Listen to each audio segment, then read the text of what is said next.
मुझे ऐसा लगता है कि एजुकेशन के अलावा भी बहुत सारे एक्सपेंसेस होते हैं और गर्ल्स की लाइफ में बहुत है ट्रैवलिंग एक्सपेंसेस या फिर जो बुक्स आती है। उस टाइम तो ऐसा भी था कि बुक्स के एक्सपेंसेस भी ऐसे लगते थे, क्योंकि मम्मी ने जब स्टार्ट किया था तो उन्होंने शायद 3000 पर मंथ पे स्टार्ट किया था।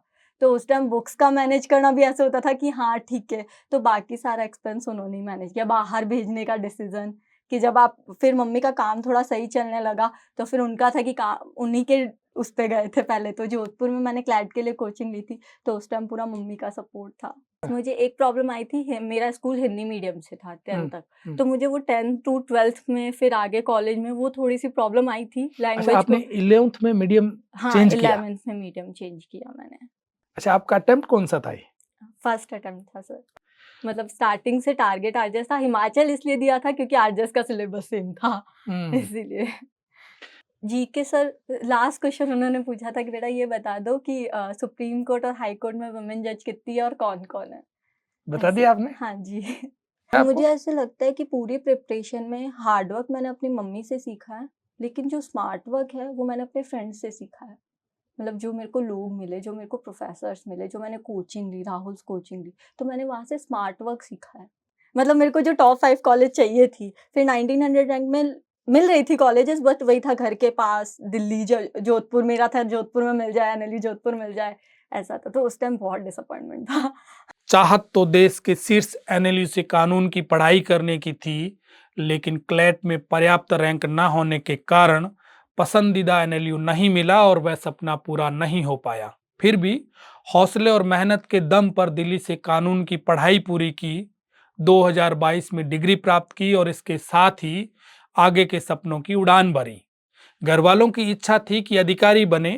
पहले प्रयास में जूनियर लीगल ऑफिसर में सिलेक्शन हुआ। इसके बाद राजस्थान न्यायिक सेवा यानी आरजेएस की परीक्षा दी और अपनी मेहनत और लगन के दम पर पहले ही प्रयास में 37वीं रैंक के साथ जज बनने का सपना पूरा किया। आज हमारे साथ चर्चा के लिए उपस्थित है न्यायाधीश रितिका डागा। तो आप हमारे साथ बने रहिए। नमस्कार, मैं Brijmohan Ramawat, talk with BMR में आपका स्वागत है।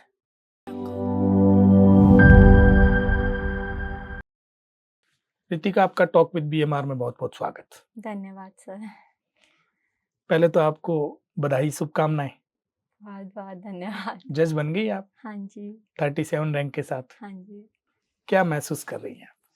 बहुत खुशी हो रही है, मम्मी-पापा को बहुत गर्व है। मम्मी-पापा की खुशी देख के और ज़्यादा खुशी हो रही है, आस-पास लोगों की खुशी देख के अच्छा लग रहा है। 27 तारीख वाला फेज अभी चल रहा है या उस फेज से थोड़ा बाहर आ गए? वही चल रहा है, मुझे लग रहा है। हर अभी तक जगह वही है? वही चल रहा है। बधाइयाँ आ रही है अब तक? बधाइयाँ आ रही है अभी तक। कभी किसी का मैसेज, किसी का कॉल, यही चल रहा है। अच्छा, आपका अटेम्प्ट कौन सा था ये? फर्स्ट अटेम्प्ट था सर। अच्छा, पहला अटेम्प्ट था। हाँ जी। लॉ कब हुई? 2022 में। अरे वाह, क्या बात है, शानदार। तो आपको उम्मीद थी कि मेरा सिलेक्शन हो जाएगा इस बार पहले अटेम्प्ट में? सर रिजल्ट का कभी सोचा नहीं था, बस करना था, पढ़ाई करते हो गया। इतना नहीं था कि रिजल्ट क्या आएगा क्या नहीं आएगा, इतना एक्सपेक्टेड नहीं था, पर हो गया। आपने डिसाइड कब किया कि मुझे जज बनना है, जुडिशरी में जाना है? सर मेरा कॉलेज के टाइम से डिसाइडेड था कि मुझे जुडिशरी में जाना है, जज बनना है। जब मैंने लॉ ऑप्ट किया था तभी से कहीं न कहीं मेरे अंदर था कि हाँ, जज बनना है। अच्छा, लॉ आपने इसीलिए ली कि मुझे जज बनना है, हाँ। या उसके बाद प्लान किया? मतलब ऐसा था कि कोई भी ऐसी सर्विस में जाना है जहाँ पे सोसाइटी को सर्व कर सकूँ। तो मुझे ये वाला जज की पोज़ीशन काफ़ी अट्रैक्टिव लगी कि हाँ, इसमें मैं जो चाहती हूँ वो कर सकूँगी सोसाइटी के लिए, तो इसलिए फिर लॉ ऑप्ट किया। 5 ईयर लॉ हुई है आपकी? हाँ जी सर। कहाँ से की? इंद्रप्रस्थ यूनिवर्सिटी से सर। दिल्ली से। हाँ जी। 2022 में आपकी लॉ हुई हाँ जी सर। और 2023 में कोई वैकेंसी नहीं आई, हाँ जी। 24 में आई और 24 में सिलेक्शन। हाँ जी। आपने सीरियस होकर तैयारी कब शुरू की? सर 2022 जब कॉलेज खत्म हुआ, 2022 सितंबर। कहाँ, दिल्ली रह के तैयारी की? हाँ, दिल्ली रह के की मैंने तैयारी। सेल्फ स्टडी या कोई कोचिंग नहीं, लिया? कोचिंग ली थी सर मैंने। कौन सी कोचिंग? राहुल आईएएस से कोचिंग ली थी मैंने, उसी टाइम जॉइन किया था। फिर अभी 2 साल जैसे आपने कॉलेज खत्म की उधर कोचिंग ली। कोचिंग ली थी, हाँ। लिखने की प्रैक्टिस कब से शुरू की आपने? जैसे ही मैंने कोचिंग जॉइन की थी, वैसे ही मैंने एग्ज़ाम्स देने स्टार्ट कर दिए थे। मैंने जस्ट 2 महीने में एग्ज़ाम दिया है, मैंने फिर 4-6 महीने में हिमाचल आया, हिमाचल दिया है, तो मैंने हिमाचल का मेंस दिया था। अच्छा, तो उस दूसरी जगह के जुडिशरी के हाँ, मैंने एग्ज़ाम देते थे? प्रैक्टिस के लिए देने शुरू कर दिए थे कि हुँ, प्रैक्टिस हो जाएगी ताकि मेरे को पता रहे मैं कहाँ स्टैंड कर रही हूँ। तो वहाँ पे मैंने मेंस की तैयारी की थी, उसमें भी 1 महीना मिला था, तो उसमें मैंने आंसर राइटिंग स्टार्ट कर दी थी, प्रैक्टिस उसमें मैंने की थी। फिर उसी मैंने कंटिन्यू रखा, जैसे हर दिन 1 या 2 आंसर लिखना, या फिर कभी ज़्यादा टाइम मिल गया या कभी ऐसा पढ़ने का मन नहीं कर रहा है तो आंसर प्रैक्टिस कर ली एक नई पूरे। चीज़ होती है पूरी, हाँ जी, जजमेंट लिखना ही हाँ नहीं। जी। तो आप जजमेंट लिखते समय फ़ील करते थे कभी कि मैं हाँ, डाइस पे बैठ जजमेंट लिख रही हूँ? हाँ जी, ज़रूर। हाँ, बहुत अच्छा लगता है, जब आप प्रैक्टिस में भी जजमेंट लिखते हो तो अच्छा लगता है आपको। हाँ। तो ऐसे आप क्वेश्चन आंसर भी लिख रहे हो तो वो एक आपका मोनोटोनस होता है ना कि पढ़ना, फिर शाम को जब थक जाती थी तो ऐसा था कि प्रैक्टिस कर लो। उससे थोड़ा अच्छा भी लगता है कि हाँ, मैंने लिखा है जो मुझे आता है, तो उससे थोड़ा कॉन्फिडेंस भी मिलता है कि हाँ, आती है चीज़ें, जो दिमाग में याद की है वो चीज़ें याद है। आरजेएस के अलावा जैसे आपने एक हिमाचल दिया हुँ, और भी हुँ। और कौन-सा दिया? सर जैसे-जैसे एग्ज़ाम आ रहे थे और कुछ ओवरलैप नहीं करे, मैंने जेएलओ दिया था, जूनियर लीगल ऑफ़िसर का एग्ज़ाम, हुँ, तो वो मेरा लास्ट नवंबर में था, तो फिर वहाँ मेरा सिलेक्शन हुआ और अभी मैं वहीं पे पोस्टेड हूँ, उसी जॉब अच्छा, में। हाँ जी। क्या बात है! सर उस टाइम ऐसे था, पहले वैकेंसी नहीं आ रही थी हुँ, और थोड़ा ऐसे था कि अगर जॉब सिक्योरिटी होगी तो एक फाइनेंशियल सिक्योरिटी होगी, मैं आरजेएस को कंटिन्यू कर पाऊँगी। वरना ऐसा था कि शायद ऐसे कि कहीं और शिफ्ट ना हो जाऊँ सिर्फ़ वैकेंसी नहीं आने की वज़ह से। तो ये, और दूसरी बात ये थी, मेरा उस टाइम तक, क्योंकि हिमाचल और आरजेएस का सिलेबस पूरा सेम है। तो मेरा आरजेएस का एक बार सिलेबस पूरा हो चुका था उसी टाइम। तो मेरे को ऐसा था अब जब भी आरजेएस आएगा मेरे को रिवाइज़ करनी होगी चीज़ें, नए से कुछ भी नहीं पढ़ना है। तो वो मुझे लगा जॉब के साथ मैनेज हो जाएगा रिवाइज़ करना, तो इसलिए फिर मैंने जॉब अच्छा हिमाचल में यदि सिलेक्शन हो जाता तो आरजेएस देते कि नहीं देते आप? ज़रूर सर, वो आरजेएस तो देना ही था। टारगेट आरजेएस ही टारगेट था। आरजेएस ही था हमेशा से। मतलब स्टार्टिंग से टारगेट आरजेएस था, हिमाचल इसलिए दिया था क्योंकि आरजेएस का सिलेबस सेम था, हुँ, इसीलिए। अच्छा लॉ में आपका जब एडमिशन हुआ, हाँ जी। उसी दरमियान आपने कॉलेज की किताबें पढ़ी, ये हाँ जी। सिलेबस नहीं पढ़ा। नहीं सर, उस टाइम मुझे ऐसा था कि मुझे कॉलेज में जो और चीज़ें थी, जैसे इंटर्नशिप हुआ करती थी, हुँ, एक्स्ट्रा करिकुलर एक्टिविटी, मुझे कॉलेज का वो 100% लेना था कि वहाँ जो अपॉर्च्युनिटी मिल रही है, मैं उसे मिस ना करूँ। तो मुझे ऐसा था कि आरजेएस मैं थोड़ा बाद में कर लूँगी, जब भी ऐसे बेरक पढ़ते थे मैम और बता देते थे, प्रोफ़ेसर बता देते थे कि हाँ, ये जुडिशरी के लिए इम्पोर्टेंट है, तो उसे थोड़ा अच्छे से पढ़ लिया। लेकिन फुल फ्लेज आरजेएस की तैयारी मैंने कॉलेज में पढ़ाई बहुत अच्छे से की थी, लॉ बहुत अच्छे से पढ़ा था, बट आरजेएस के डायरेक्शन में नहीं पढ़ा था। अच्छा लॉ का स्कोर क्या रहा? मेरा 87% था। क्या आप कॉलेज टॉपर थी? सर हमारी टॉप लिस्ट निकलती नहीं थी, तो I am not sure about it, हुँ, क्योंकि ऐसे कुछ लिस्ट नहीं निकलती थी, बस परसेंटेज मिले थे लास्ट में, तो उसमें मेरे 87% थे। नंबर तो अच्छे थे वैसे। हाँ जी, तो मैंने लॉ बहुत अच्छे से पढ़ा था हुँ, कॉलेज में, बस वही है कि आरजेएस के वो माइंडसेट से नहीं पढ़ा था उस तो टाइम इतना। एक्स्ट्रा करिकुलम में आप पार्टिसिपेट करते थे? सर बेसिकली मैंने इंटर्नशिप की थी, मैंने और जगह जैसे कॉर्पोरेट में एक बार इंटर्नशिप की, मैंने रिसर्च फाउंडेशन में की, लिटिगेशन में की, जस्ट टू नो कि और लॉ के एरिया कैसे हैं, क्या है। और सर उसके साथ ही हमने मूव्स किए थे, ताकि क्या प्रैक्टिकल में होता है वो पता चले, थोड़े बहुत रिसर्च पेपर लिखना, ये सब किया था सर। पब्लिश हुए आप? हाँ जी सर। कहाँ? सर जो जर्नल्स होती है, लीगल जर्नल्स होती है, वहाँ पे पब्लिश हुए थे। हुँ, अच्छा मूट कोर्ट में आप जज बनी हैं? नहीं, जज नहीं बनी अभी हाँ, तक। उस टाइम सिर्फ पार्टिसिपेट ही किया था। तो आपको डाइस तो दिखती होगी? हाँ, वो रियल कोर्ट में जब गए थे, लिटिगेशन में जब हाँ, इंटर्नशिप की हाँ। थी, डिस्ट्रिक्ट कोर्ट में की, हाई कोर्ट में की, सुप्रीम कोर्ट में की, तब फिर वो पता चला कि हाँ, जज का ऑरा क्या होता है, रिस्पॉन्सिबिलिटी क्या होती है। इंटर्न तीनों कोर्ट में की आपने। हाँ जी सर, क्योंकि मेरे को एक्सपीरियंस चाहिए था तीनों कोर्ट का। डिस्ट्रिक्ट में कहाँ की आपने? बीकानेर में सर, बीकानेर में की? बीकानेर में किया और डिस्ट्रिक्ट। हाई कोर्ट और हाई कोर्ट जोधपुर में किया था, सुप्रीम कोर्ट में मेरी इंटर्नशिप कोरोना के टाइम हुई थी, क्योंकि कॉलेज था तो फिर मैं फिज़िकल नहीं थी, वो ऑनलाइन थी। आपको सबसे ज़्यादा कहाँ सीखने को मिला? डिस्ट्रिक्ट, हाई कोर्ट या सुप्रीम कोर्ट? सर सब जगह का अलग-अलग था अनुभव। हुँ, जैसे डिस्ट्रिक्ट कोर्ट में मैंने ज़िरह देखी थी, मुझे पता भी नहीं था ज़िरह क्या होता है, हमें क्रॉस एग्ज़ामिनेशन पता था, तो वहाँ पे वो देखा। हाई कोर्ट में हमने स्टे की एप्लीकेशन कैसे लगती है, एक कस्टडी का केस आया था कि किसी बच्चे की कस्टडी है, देन हाई कोर्ट ने मीडिएशन किया था, तो मीडिएशन अपना एक अलग है, ज़िरह की अपनी अलग इम्पोर्टेंस है। फिर सुप्रीम कोर्ट में मैंने क्वेश्चन ऑफ लॉ पे वर्क किया, रिसर्च वर्क किया, कैसे ब्रीफ देते हैं वो देखा। तो सबका अपना-अपना अनुभव रहा था मेरा। पर जो एक वो जो डिस्ट्रिक्ट कोर्ट में वो देखा ना, डिस्ट्रिक्ट कोर्ट, हाई कोर्ट, जो कॉमन चीज़ थी कि एक जज की जो रिस्पॉन्सिबिलिटी होती है, जज का रोल होता है, सर वो बहुत फैसिनेट किया था मेरे को। आपको कभी लगा नहीं कि मैं तो ठीक है लिटिगेशन में जाऊंगी, वकील बनूंगी? नहीं सर, ऐसा नहीं लगा? नहीं लगा। एक्सप्लोर किया था बट नहीं कि लिटिगेशन नहीं, मतलब बेंच का पार्ट बनना है। दोनों इम्पोर्टेंट है बट मेरे को हाँ, ऐसा, मेरी इंक्लिनेशन बेंच की तरफ ज़्यादा थी। आपने रिसर्च किया या session, high court, supreme court, जहां भी आपने प्रैक्टिस की, हुँ। किसी आपके सीनियर ने बोला कि नहीं आप तो जज के लिए बनी है? हाँ जी सर, बोला ऐसा? बहुत लोगों ने बोला हाँ। कि आपको जज, यूपीएससी या ऐसा कुछ चूज़ करना चाहिए बेटा। तो मैंने कहा सर हाँ सर, मैं एक्सपीरियंस लेना है अभी, मैं करूँगी, ज़रूर ये करूँगी। सबसे पहले किसने बोला? सर सबसे पहले मेरी मम्मी का ड्रीम था कि मैं एक रिस्पेक्टेबल जॉब को चुनूँ, कि जिसमें सोसाइटी में रिस्पेक्ट हो, मेरी रिस्पॉन्सिबिलिटी हो, जिसमें मैं औरों के लिए कुछ कर सकूँ। उनका हमेशा ये ड्रीम था कि मेरी बच्ची वहाँ जाए, उस पोज़ीशन पे जाए। तो सर उन्हीं के ड्रीम को परस्यू करते-करते फिर दीदी का था कि वो लॉ में जाए। तो सर मम्मी और दीदी दोनों का मिक्स होके मैंने लॉ चुना, फिर जुडिशरी। उनका सपना पूरा हो गया? हाँ जी सर। 27 तारीख को जिस दिन रिजल्ट आया, आप कहाँ हाँ, थे? सर मैं जयपुर में थी। रिजल्ट आपने ही देखा? हाँ जी सर। फिर मैंने सबसे पहले मम्मी को कॉल किया, तो मम्मी ऐसे आवाज़ उनकी भारी हो गई एक बार तो, फिर उन्होंने सबको कॉल किया, फिर मैंने बाकी फैमिली मेंबर्स, फ्रेंड्स, मेरे सीनियर्स, टीचर्स इनको कॉल किया, फिर कॉल आने शुरू हो गए, फिर पता ही नहीं चल रहा था किसका कॉल रिसीव करना है, किसका क्या करना है, तो सर वो दिन फिर पूरा ऐसे ही गया, हम्म। कॉल रिसीव अच्छा, करते-करते। जेलों का जब रिजल्ट आया, हाँ जी। उस समय भी खुशी तो इतनी थी? हाँ जी सर। क्योंकि वो एक सीढ़ी आपने पार कर ली थी। सर उस टाइम मेरी खुशी का लेवल ये नहीं था, क्योंकि मुझे मतलब ये दिख रहा था कि हाँ आरजेएस आपका अल्टीमेट है। टारगेट कुछ और है। उसमें ये हो गया था कि मुझे बहुत सिक्योरिटी मिल गई थी कि ठीक है, अब अगर वैकेंसी थोड़े साल और भी लेट आती है तो मैं वेट करने को तैयार हूँ। मुझे और मेरे मतलब मेरे ड्रीम को, मेरे को कुछ और नहीं देखना पड़ेगा ड्रीम से। तो सर वो एक खुशी, वो सैटिस्फैक्शन की खुशी थी कि I can pursue RJS now अब मैं फुल फ्लेज्ड। इंडिपेंडेंट हो गई हाँ, हूँ। हाँ, हाँ। अब मुझे घरवालों से कुछ नहीं माँगना। हाँ जी सर। एक फाइनेंशियल सिक्योरिटी भी आ जाती है कि हाँ, फाइनेंशियली आप हो तो।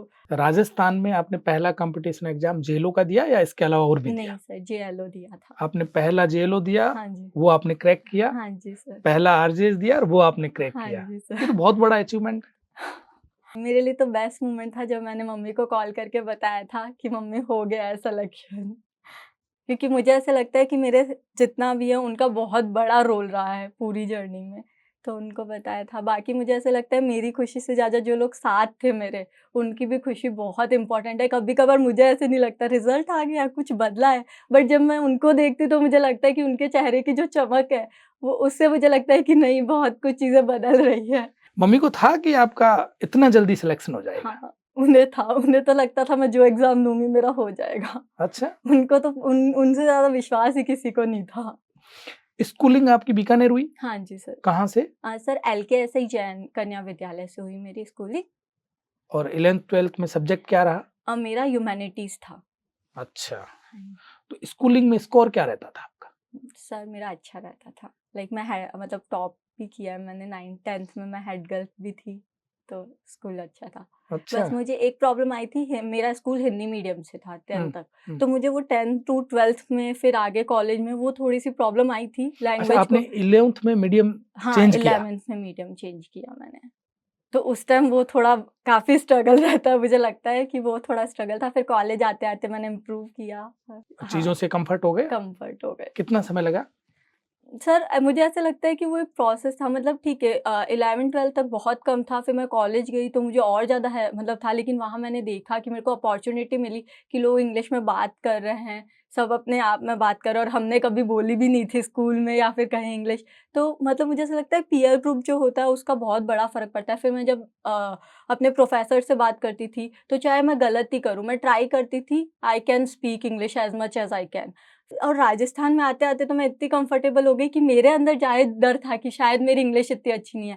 बट मेरे को अच्छे मार्क्स मिले और मैंने जब कॉपी मॉक देते तब भी चेक करवाई, तो मेरे जो मेंटर्स थे उन्होंने भी यही बोला, नहीं रितिका तुम्हारी इंग्लिश में कोई अब नहीं है। क्योंकि एक वो डर जो बैठ जाता है एक टाइम, वो रहता है। बट ठीक है, आपको अच्छे मेंटर्स मिले, अच्छे फ्रेंड्स मिले। मैं अपने फ्रेंड्स को दिखाती थी कि कुछ गलती है तो मुझे बताओ, सुधारो। तो सर लोग बहुत अच्छे मिले मुझे इस जर्नी में पूरी में। आरजेएस का मीडियम इंग्लिश रहा? हाँ, आरजेएस का मीडियम और इंग्लिश जेएलओ था। का? जेएलओ का भी इंग्लिश था। हिंदी का स्कोर क्या रहा? सर 27 मार्क्स हैं मेरे हिंदी में। अच्छे नंबर है? हाँ जी। और इंग्लिश का? इंग्लिश के सर 17 है। अब दोनों में से नंबर कौन से अच्छे मानते हो, 17 और 27? सर आई थिंक इस बार 17 ज़्यादा अच्छे हैं, क्योंकि इंग्लिश में चेकिंग काफ़ी हार्ड हुई है इस बार, काफ़ी हार्ड हुई है। हिंदी में फिर लोगों को मार्क्स मिले हैं, इंग्लिश में मतलब 2, 3, 4, 5 ऐसे मार्क्स मैंने सुने हैं। जी, तो जिनका सिलेक्शन हुआ है हाँ, उनको भी 4-5 नंबर हाँ मिले हैं। जी, हाँ जी, हम्म, हाँ जी, वैसे देखा जाए तो इंग्लिश में अच्छे नंबर है, हाँ जी, हिंदी में नंबर आपके ज्यादा आए हाँ हैं। जी, हाँ जी। क्योंकि हिंदी मतलब वो था ना कि हिंदी में मैंने 15 साल, 10 साल हिंदी ही पढ़ी है, बहुत इनिशियल ईयर्स में हिंदी पढ़ी। तो मैंने लेकिन हिंदी के लिए इतना प्रिपेयर नहीं किया था, क्योंकि मुझे पता था हिंदी मेरा प्लस पॉइंट है, हिंदी में मैं कर लूँगी। तो मैंने उसमें कम एफर्ट्स डाले थोड़े। अच्छा, एज़ इंग्लिश कम में ज्यादा एफर्ट्स थे? इंग्लिश में ज़्यादा, इंग्लिश में भी मेरे लास्ट में आते-आते कम हो गए थे। लास्ट में मैंने लॉ पे ज़्यादा फ़ोकस किया, क्योंकि टाइम बहुत कम मिला था मेंस के टाइम, मतलब 45 डेज़ मिले थे जी। मेंस के। तो फिर हिंदी इंग्लिश में 1 घंटा करती थी रोज़, 1 घंटा ऐसे, 1-2 घंटे ऐसे, बाकी सर लॉ पे था फ़ोकस उस टाइम। अच्छा, हिंदी इंग्लिश को वैसे आपने समय कम दिया है इसका मतलब? हाँ, मैंने दिन का 1 से 2 घंटे, दिन का 1 से 2 घंटे हिंदी इंग्लिश ऐसे को दिए थे। इंग्लिश में कितने नंबर की उम्मीद थी आपको, कितने नंबर आ जाएंगे? सर मैंने ऐसे कुछ उम्मीद एक्सपेक्टेशन की अच्छा, नहीं थी, की नहीं, रिज़ल्ट से एक्सपेक्टेशन की नहीं थी मैंने। जो आए वो ठीक। जो आए, मैंने कहा मेरा काम सिर्फ पेपर देख के आना है, वो लास्ट वर्ड लिख के आना है, उसके बाद मेरे हाथ में नहीं है। मेरा बस वहीं तक किसी रहता था। किसी पेपर में भी हाँ, किसी भी पेपर आपने में को नहीं। घर आके मिला नहीं है कि सर, नहीं इतने नंबर तो आ इनिशियली जाएंगे? जैसे मैंने हिमाचल दिया, मतलब ऐसा नहीं है, मैंने यूपी दिया था, यूपी मेरा प्री, क्योंकि वो भी है कि मैं पढ़ के ही नहीं जाती थी। जैसे यूपी मैं देने गई, मैं जो सिर्फ राजस्थान के सब्जेक्ट्स पढ़ के चली जाती थी, ऐसा होता था कि ठीक है बाकी सब्जेक्ट्स मेरे को नहीं काम के। तो जब वो नहीं हुआ तो मैंने काफ़ी सारे एग्ज़ाम्स दे के ये सीखा कि जब आप अपने रिजल्ट से एक्सपेक्टेशन करते हो तो एग्ज़ाम हॉल में वो डर लगता है। फिर मैंने जेएलओ के टाइम से एग्ज़ाम ऐसे देने शुरू किए कि मेरे हाथ में कुछ नहीं है, मुझे अपना बेस्ट देना है बस। तो वो डर नहीं मुझे लगेगा। मेरे वो डर खत्म हो गया मेरा। हम्म, तो वो डर खत्म होने की वज़ह से मुझे लगता है मुझे बहुत फ़ायदा हुआ उस उसका चीज़ में। रिजल्ट पॉजिटिव आया। उसका रिज़ल्ट पॉज़िटिव आया, क्योंकि आप डरते नहीं हो तो बहुत अच्छा परफ़ॉर्म करते हो फिर। और मेरे को बहुत हेजिटेशन होती थी पहले, मैं मतलब बहुत ऐसे, आप एग्ज़ाम हॉल में एंटर हो रहे हो, आपको नर्वसनेस हो रही है, आपके हाथ-पैर काँप रहे हैं। लेकिन जैसे-जैसे मैंने एग्ज़ाम दिए, फिर मैंने ये सोच लिया कि मेरा पढ़ना है। फिर वहाँ वो एक कोट था सर कोई कि practice like you never win and perform like you never loss. तो सर हम्म। ये वाला मैंने अपने साथ कर लिया था। चारों पेपर में आपने घर आके नहीं मिलाया कि मेरे नहीं, कितने नंबर आ नहीं, जाएंगे? नहीं, बिल्कुल नहीं मिलाया मैंने। प्रीलिम्स में मिला है या उसमें भी नहीं? प्रीलिम्स में सर 1-2 दिन बाद मिला था, क्योंकि मेंस की प्रिपरेशन उस अकॉर्डिंग स्टार्ट करनी थी। हो रहा है कि नहीं हो रहा है, हाँ, एक हो बार रहा देख है, लेते मेंस हैं। की प्रिपरेशन स्टार्ट करनी थी, हाँ, इसलिए मिलाया फिर 2-3 दिन बाद। हाँ, मिलाते उसमें तो हो गया कि नहीं मेरा हो जाएगा? हाँ, हाँ, वो पक्का था कि होना ही है। मतलब अच्छे मार्क्स आ रहे थे, 82, 83 बन रहे थे मेरे उस टाइम। इंटरव्यू में क्या रहा आपका? सर इंटरव्यू में मेरा अच्छा था इंटरव्यू, मतलब अच्छे क्वेश्चंस थे। बस वो ये चेक कर रहे थे कि मैं प्रेशर सिचुएशन को कैसे हैंडल करती हूँ। हम्म, तो उनका ये देखना था, लेकिन ये मुझे इंटरव्यू के बाहर पता चला। पर मेरा फ़ोकस जो वो क्वेश्चन पूछ रहे थे उनका आंसर देने में था। बोर्ड किसका था? मनोज गर्ग सर का था। जी। और नंबर कितने दिए आपको? अ, सर 22 नंबर है मेरे इंटरव्यू में। अच्छे नंबर? हाँ जी सर। सॉरी आपने बोला हाँ सर, कितने सवालों में? 5-6 क्वेश्चन्स में बोला था मैंने सॉरी। कितनी देर चला था इंटरव्यू? अप्रॉक्स आधे घंटे चला था मेरा इंटरव्यू। अच्छा, हाँ फिर जी। सवाल तो 30 से प्लस है। हाँ, हो सकता है, क्योंकि उस टाइम पता नहीं रहता ना कितने सवाल आ रहे हो, तो उस टाइम सिर्फ़ आंसर देने पे फ़ोकस होता है कि हाँ, आप अपनी तरफ से क्या डिलीवर कर रहे हो, उस पे फ़ोकस था। तो हाँ। इतना याद नहीं है अभी कितने क्वेश्चन्स थे। अच्छा, सिचुएशनल टाइप के सवाल पूछे उन्होंने? सारे वही थे, अच्छा। थ्योरेटिकल एक भी क्वेश्चन नहीं था। सारे सिचुएशन बेस्ड ही थे कि अगर ऐसा होता है तो क्या करोगे, ऐसा हो गया इसमें। वैसे था कि फ़ॉलो अप क्वेश्चन्स ज़्यादा आ रहे थे, कि मैंने एक का आंसर दिया, फिर उसी में से निकल गया। 5, 6, 7 फ़ॉलो अप क्वेश्चन आ ही रहे थे उसी में से निकल हम्म। के ऐसे। तो ये आपने जो प्रैक्टिस करी उसका फायदा मिला आपको हाँ इंटरव्यू में? जी सर, हाँ जी। मुझे लगता है यदि हाँ जी। सारे प्रैक्टिकल है तो वहीं से आए होंगे। हुँ। इसके अलावा व्यक्तिगत सवाल पूछे उन्होंने? पढ़ाई कहाँ की, सर आप कहाँ से जॉब हो? बेस पे पूछे थे। हम्म, नहीं, बाकी कुछ नहीं पूछा था। मेरा लॉ से स्टार्ट हुआ था, लॉ पे खत्म। सिर्फ जेएलओ से पूछा था कि जेएलओ आप हो, तो फिर जेएलओ से उन्होंने क्वेश्चन पूछे जूनियर मेरी पोस्ट से, मेरे काम से, बस उतना ही। बाकी कोई व्यक्तिगत सवाल नहीं था मेरे इंटरव्यू में। और GK? GK sir last question उन्होंने पूछा था कि बेटा ये बता दो कि सुप्रीम कोर्ट और हाई कोर्ट में वुमेन जज कितनी है और कौन-कौन है? बता ऐसे। दिया आपने? हाँ जी। हाँ, क्योंकि उन्होंने ये पूछा था कि चलो अब तुमसे थोड़ा ईज़ी क्वेश्चन पूछ लेते हैं, ये बता दो तुम। ऐसे। वैसे सवाल ईज़ी नहीं था। सर मेरे इंटरव्यू का ये ईज़ीएस्ट क्वेश्चन था। मेरे इंटरव्यू का ये ईज़ीएस्ट मोस्ट क्वेश्चन था। खुश हुए वो? हाँ जी, मतलब हाँ, ऐसे था कि ठीक है, नॉर्मल थे उनके फेस एक्सप्रेशन। अच्छा गुड, वेरी गुड ऐसा कुछ बोला चलते इंटरव्यू में? नहीं सर, बोर्ड कुछ ने? भी नहीं बोला, कुछ एक भी बार नहीं भी बोला। नहीं? नहीं, नहीं। नहीं, नहीं। ऐसे थोड़े से ये आए कि आप मेरे क्वेश्चन का आंसर नहीं दे रहे, आप मैम के क्वेश्चन का आंसर दे रहे हो। हमारे क्वेश्चन तो रह ही गए। मैंने कहा सर नहीं सर देती हूँ मैं, दे रही हूँ क्वेश्चन। ऐसे कुछ हुआ थोड़ा हाँ, बीच में। आप जब अंदर गए तो हुँ। कंफर्ट थे एकदम या थोड़ी हार्ट बीट ऊपर-नीचे थी? मैं अंदर गई थी तो सर मुझे ऐसे था कि ठीक है जो भी होगा फेस कर लेंगे। टफ भी हो सकता है, ईज़ी भी हो सकता है, वही होगा कि हो सकता है कि टफ क्वेश्चन पूछे जाए, हो सकता है ईज़ी। मतलब थोड़ी-सी नर्वसनेस थी और वो आई थिंक अच्छी भी होती है, थोड़ी-सी नर्वसनेस। बाकी ऐसे डर नहीं लग रहा था क्योंकि मैं बाहर बातें करते-करते गई थी। इंटरव्यू हॉल में बैठे-बैठे मैं बातें कर रही थी, फ्रेंड्स बनाए नए, तो उसमें ही टाइम निकल गया तो चिल थी। जो इंटरव्यू देने आए थे? हाँ, इंटरव्यू देने आए थे। नाश्ता हुँ, भी था फिर, तो नाश्ता किया आराम से। हुँ। नाश्ता अच्छा होता है। राजस्थान में इंटरव्यू का। हाँ, तो इंटरव्यू फेस तो पहली बार किया होगा आपने? सर सेकंड टाइम था। पहले अच्छा जेएलओ का किया जेएलओ था। का किया हाँ, था। हाँ। मॉक दिया आपने? हाँ सर, मॉक दिए थे मैंने। कहाँ पर? सर जयपुर में रह रही थी तो जयपुर में दिए थे, फिर ऑनलाइन कुछ मॉक दिए थे। अच्छा। अच्छा मॉक लेने वालों ने क्या कहा कि आपका ठीक जा रहा है? हाँ सर, यही बोला था। मतलब उस टाइम ऐसा था कि सर मैं फिर मुझे पूछना पड़ रहा था फिर सर प्रिपेयर किस पे करूँ? हाँ, सभी ठीक है तो प्रिपेयर किस पे करूँ? हाँ, मुझे हाँ, करना क्या है? हाँ, करना क्या है? अच्छा राहुल आईएएस में आपने कोचिंग ली। हाँ जी सर। उस समय आपका जो रिटन टेस्ट होता हाँ था जी, हाँ जी। उसमें स्कोरिंग होती थी? हाँ सर, होती थी। हाँ, उसमें एक बार हुई थी क्योंकि जनरली सर पर्सनल फीडबैक्स मिलते थे, कि आपकी कॉपी जाएगी, आपको हमको नंबर भी नहीं मिलते थे। हमें सिर्फ ये पता चलता था कि इस आंसर में क्या प्रॉब्लम है वो नीचे लिखा मिल या ये आप नहीं कहाँ स्टैंड कर रहे नहीं, हो ऐसा ये कुछ नहीं? ज़्यादा नहीं था कि रैंकिंग सिस्टम नहीं था वहाँ पे कुछ भी। तो फिर बहुत मतलब 6 महीने में 1 टेस्ट हो गया, उसमें होता था रैंकिंग सिस्टम लेकिन डेली नहीं होता था ऐसा। आपस में कंपटीशन कैसे सर होता? प्री में तो क्या है, प्री में जब हम ऑफलाइन टेस्ट देते थे तो सर बता देते थे कि आपको 80% मार्क्स आने चाहिए प्री में। जैसे अगर 150 का दे रहे हो तो 120 आने चाहिए। तो हमें ये ऐसे बेंचमार्क सेट करा था कि 80% आने चाहिए। और फिर हम जब ऑनलाइन ऐप पे टेस्ट देते थे उसमें हमें रैंक पता चलती थी। अगर मॉक हम ऑनलाइन दे रहे हैं तो ऑनलाइन वो सारा डेटा आ जाता था कि हम कौन से रैंक में हैं, हमारी एक्यूरेसी कितनी परसेंटेज है। तो वो सब आ जाता था। ऑफलाइन में ऐसा कुछ नहीं होता था। आपके कोचिंग के साथ वाले जज बने कुछ अ, हाँ सर बना है, बना है। आरजेएस में हाँ जी सर, या बना है। बाहर में? नहीं, नहीं आरजेएस में भी बना है, बाहर भी बना है। जिनका पहला अटेम्प्ट है ऐसे हाँ, भी हैं कुछ बच्चे? सर मैं जानती नहीं हूँ अभी उनको। हाँ, मतलब ऐसे जब सर ने रिज़ल्ट निकाला था तब नाम देखे थे बच्चों के, बस उतना ही पता है अभी तक। फ्रेंड्स नहीं बनाए आपने कोचिंग में? सर कोचिंग में मेरी ऑनलाइन कोचिंग थी, तो मेरे मतलब 1-2 फ्रेंड थे, 2 फ्रेंड थे कोचिंग के। ऑनलाइन थी, ऑफलाइन हाँ, नहीं थी नहीं आपकी? मैंने ऑनलाइन किया था। मतलब इनिशियली मेरी ऑफलाइन थी, फिर मैंने ऑनलाइन कर लिया था। बाद में आप जयपुर सेटल्ड हो गए, हाँ, हाँ, तो ये भी हाँ। एक कारण था। हाँ जी, हाँ जी।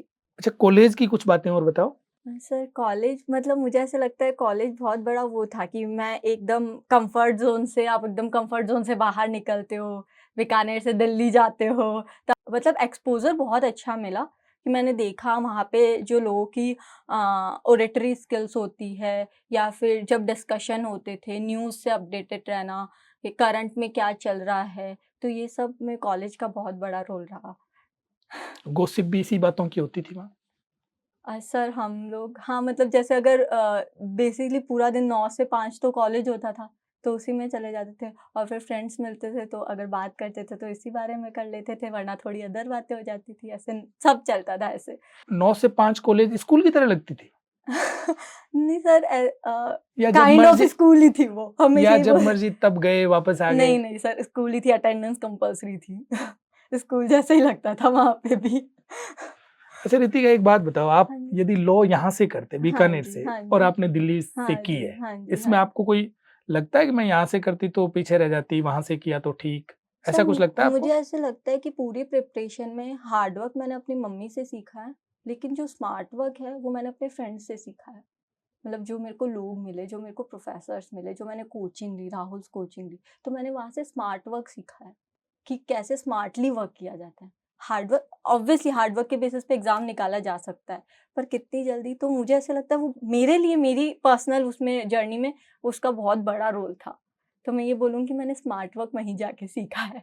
पहले मैं हार्ड वर्किंग थी, हार्ड वर्क मैं यहाँ से सीख के गई थी पूरा, बीकानेर ने जितना हार्ड वर्क सिखाया वो मुझे वहाँ शायद नहीं सीखने को मिलता। मैंने सीखा भी नहीं, मेरे पास ऑलरेडी था वो, लेकिन स्मार्ट वर्क मैंने उन्हीं लोगों से सीखा है।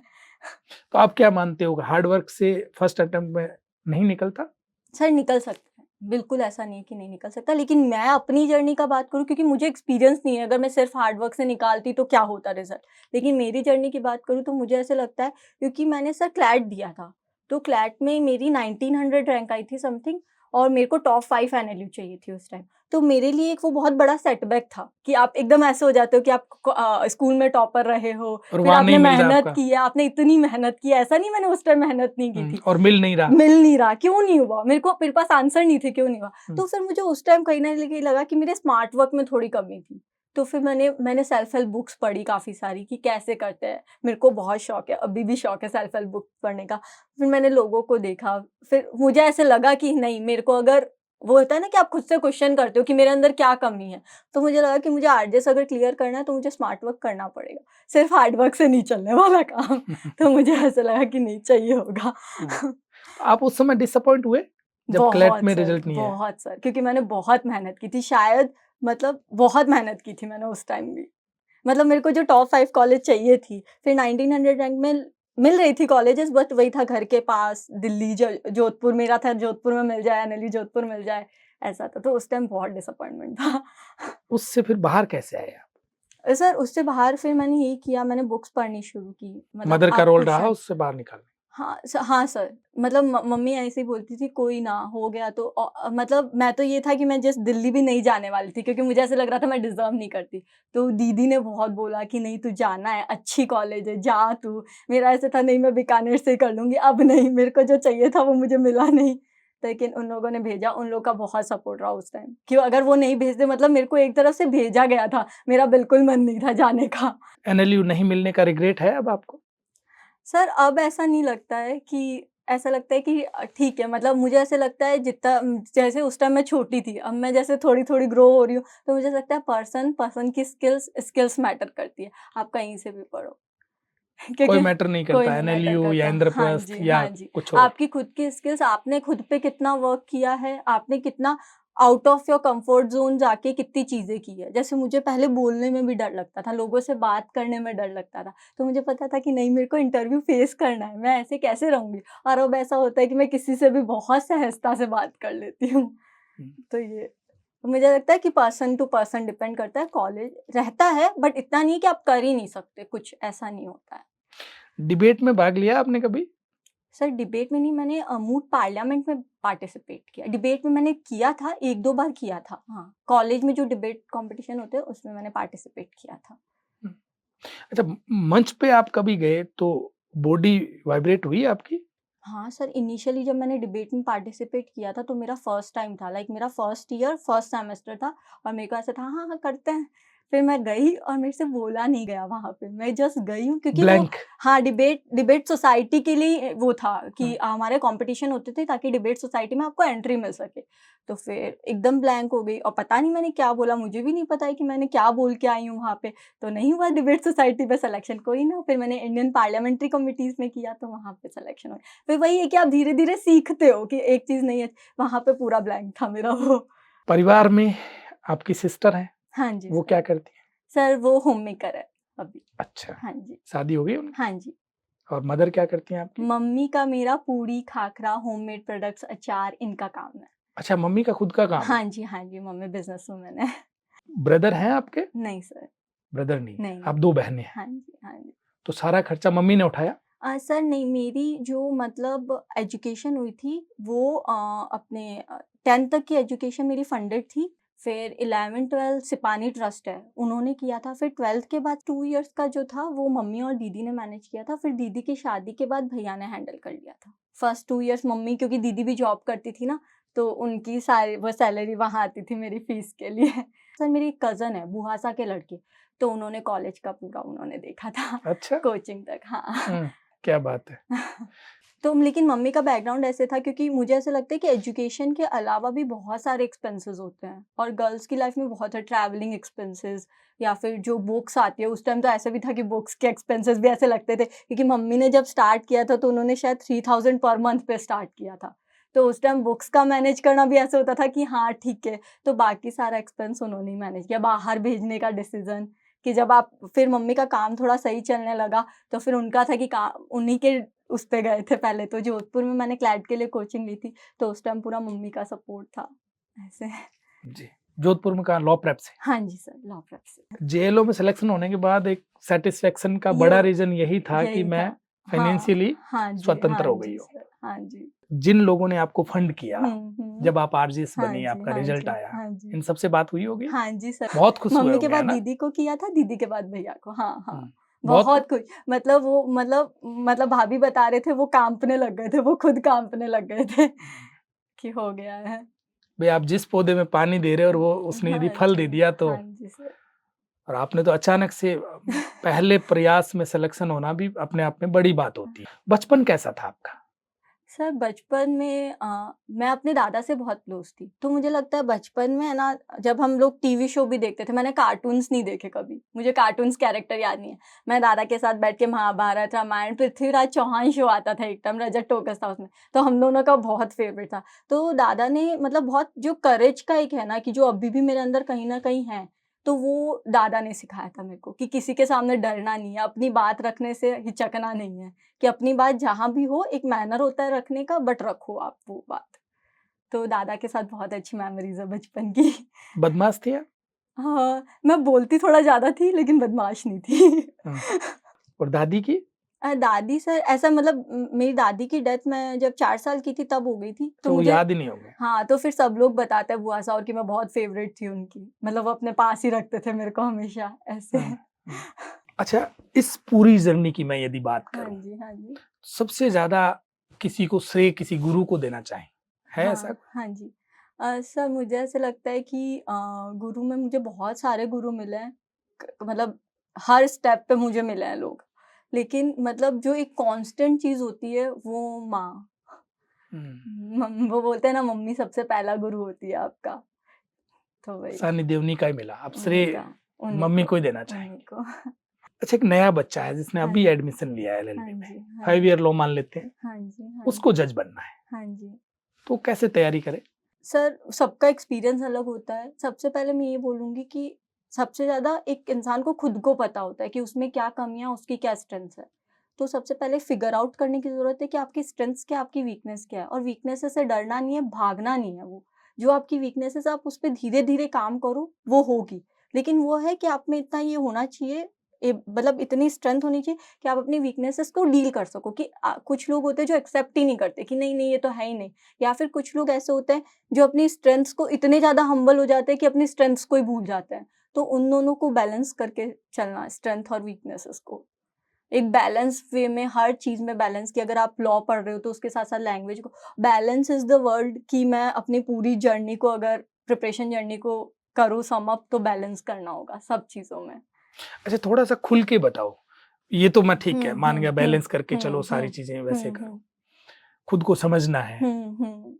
पर थोड़ा-सा और खुल के बताओ कि वो लॉ को कैसे पढ़ें, उसके साथ लैंग्वेज पढ़ें कि नहीं पढ़ें, लिखना कब शुरू करें? सर जैसे अगर मैं ऐसे बताऊँ कि लॉ को पढ़ने के लिए आप बेयर एक्ट सबसे इम्पोर्टेंट थिंग है, बाइबल है बेयर एक्ट और ये तो कब मैं से पढ़ना शुरू करें? फर्स्ट ईयर से? सर लॉ तो मतलब आप अगर आपने लॉ लिया है, तो हुँ, लॉ तो आपको अच्छा करना ही नहीं आप जिस भी चीज़ में हो उसमें तो आपको मन होना चाहिए कि उसमें तो मुझे बेस्ट करना है। जी। तो जिस चीज़ में जो आपने लॉ ले लिया है, अब तो लॉ में तो बेस्ट करना ही है आपको और आपको लॉ में बेस्ट करते-करते आपको खुद को नहीं पता चलेगा कि आपकी आरजेएस की प्रिपरेशन कैसे हो गई।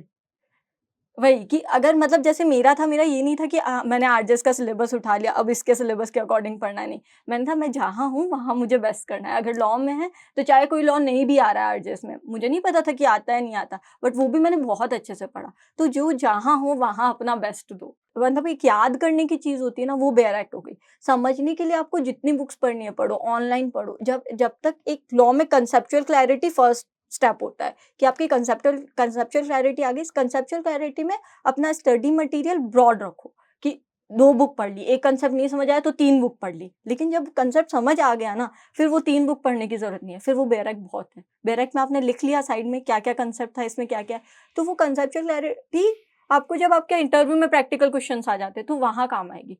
तो सर मैं यही करती थी, मतलब अगर मेरे को किसी कंसेप्ट में क्लैरिटी नहीं है ना, मैं 2 पेज, 4 पेज, 6 पेज जितना होगा पढ़ लूँगी। लेकिन मेरे को याद कितना करना है, मैं वापस अपनी बेरेक पे चली जाऊँगी कि बेरेक भी याद करनी है। याद करने में जितना उसमें लिखा है, केस लॉ लिख लिया, नीचे ऊपर फ्लैग लगा लिए, बस उतना ही। क्योंकि 45 डेज़ में, 1 मंथ में अगर टाइम मिल रहा है, तो इतना टाइम नहीं रहता कि आप रेफरेंस बुक पढ़ो या नोट्स पढ़ो, कुछ भी पढ़ो।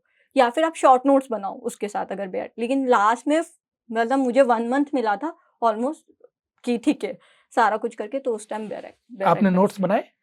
सर मैंने शॉर्ट नोट्स बनाए थे, लेकिन वो बाद में मतलब कुछ सब्जेक्ट्स के बने थे, फिर मुझे ऐसा लगा टाइम कम हो रहा है, जैसे सीपीसी के बनाए थे, एविडेंस के बनाए थे शॉर्ट नोट्स, बट उसके बाद मैं बेरेक पे आ गई थी। बेरेक में ही लिख लिया था, जैसे बेरेक में हाईलाइट कर लिया, उसके बाद कुछ शॉर्ट नोट्स बनाना है तो बेरेक में लिख लिया था। ड्यूरिंग डिग्री नहीं बनाए आप नोट्स? ड्यूरिंग डिग्री सर वो तो कॉलेज की प्रिपरेशन के लिए बनाए थे, वो जुडिशरी के लिए नहीं बनाए थे, कॉलेज वाले टाइम बनाए थे सर। कॉलेज वाले टाइम मेरे पास हर सब्जेक्ट के नोट्स रहते थे, क्लासेस के नोट्स अलग होते थे, अपने खुद के पर्सनल नोट्स अलग होते थे, तो वो रहते थे। अच्छा, हिंदी इंग्लिश की और बताओ। सर हिंदी इंग्लिश का ये है कि मैंने तो जैसे पढ़ना शुरू किया है इंग्लिश को, न्यूज़पेपर पढ़ना, या फिर जैसे मैंने बोला कि मेरे को सेल्फ हेल्प बुक्स में काफ़ी इंटरेस्ट है, तो मैंने बहुत सारी वो बुक्स कोरोना वाले टाइम पढ़ी। और उसके बाद मतलब बेसिक है कि हिंदी इंग्लिश लैंग्वेज है, वो एक महासागर है कि आप कभी पूरा उसमें कर ही नहीं सकते।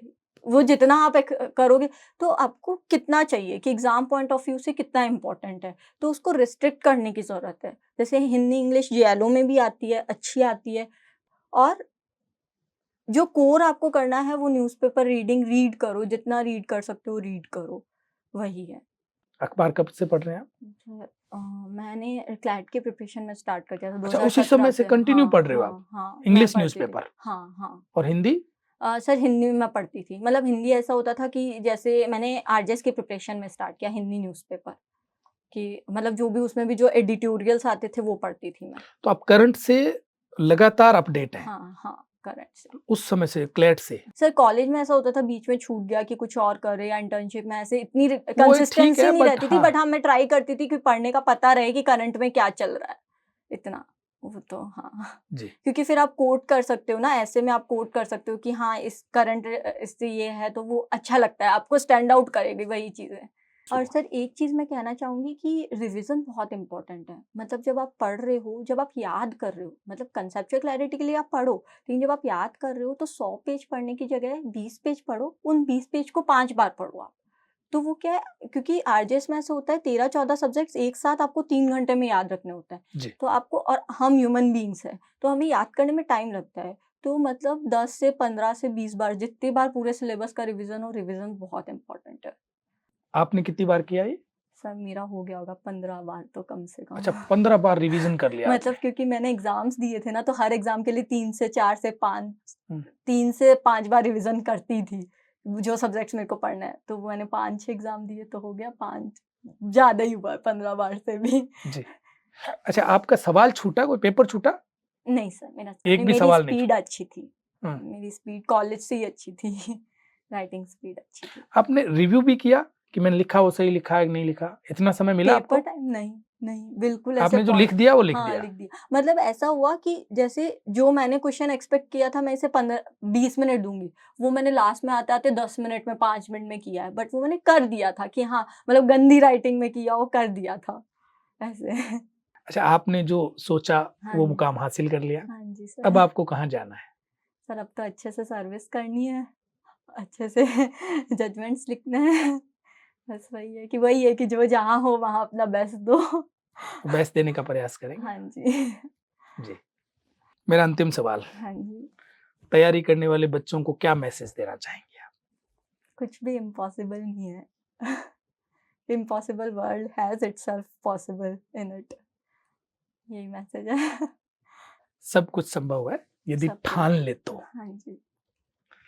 रितिका, आप हमारे यहाँ पधारी, आपका बहुत-बहुत आभार। आपको थैंक यू पुनः सर। शुभकामनाएँ। थैंक आप यू इसी सर। प्रकार ऊँचाइयाँ छूती रहें। हाँ जी सर। बहुत-बहुत आभार। Thank you so much sir. बहुत-बहुत धन्यवाद आपका भी।